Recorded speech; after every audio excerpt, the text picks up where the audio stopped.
Wherefore, if on account of their allies, though they themselves had not been roused by any injuries, your ancestors waged war against Antiochus, against Philip, against the Aetolians, and against the Carthaginians, with how much earnestness ought you, when you yourselves have been provoked by injurious treatment, to defend the safety of the allies, and at the same time, the dignity of your empire?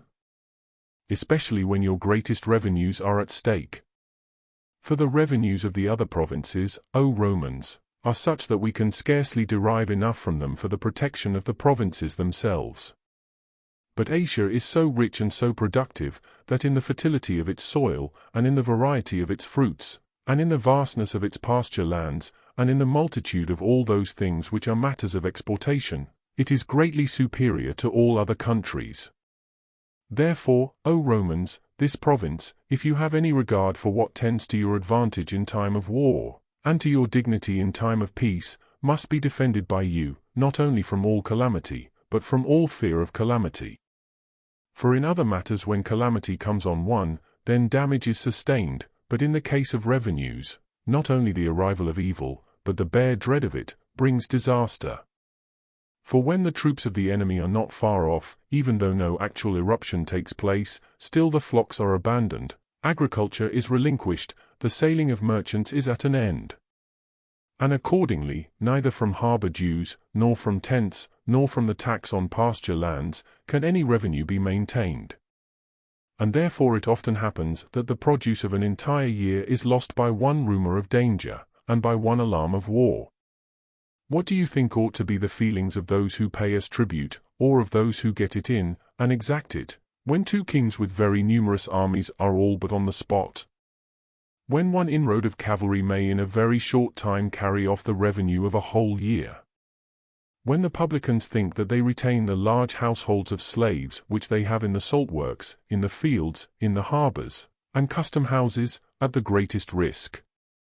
Do you think that you can enjoy these advantages unless you preserve those men who are productive to you, free not only, as I said before, from calamity, but even from the dread of calamity?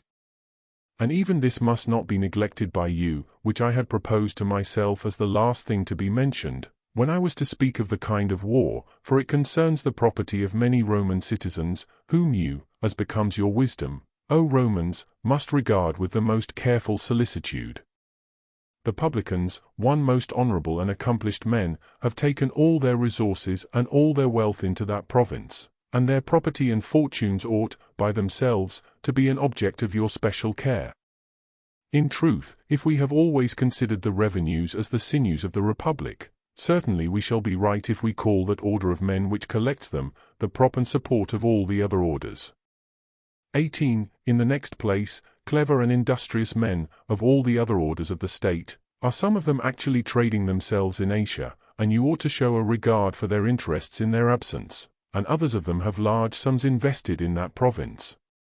It will, therefore, become your humanity to protect a large number of those citizens from misfortune. It will become your wisdom to perceive that the misfortune of many citizens cannot be separated from the misfortune of the Republic.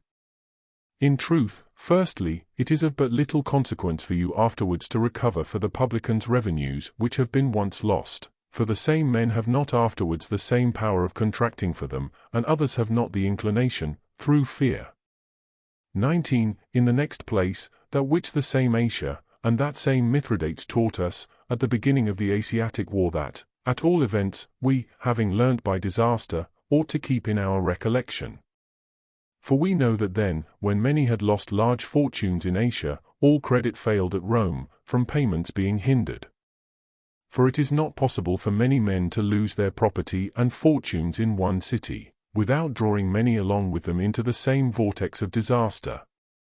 But do you now preserve the Republic from this misfortune, and believe me, you yourselves see that it is the case, this credit, and this state of the money market which exists at Rome and in the Forum, is bound up with, and is inseparable from, those fortunes which are invested in Asia.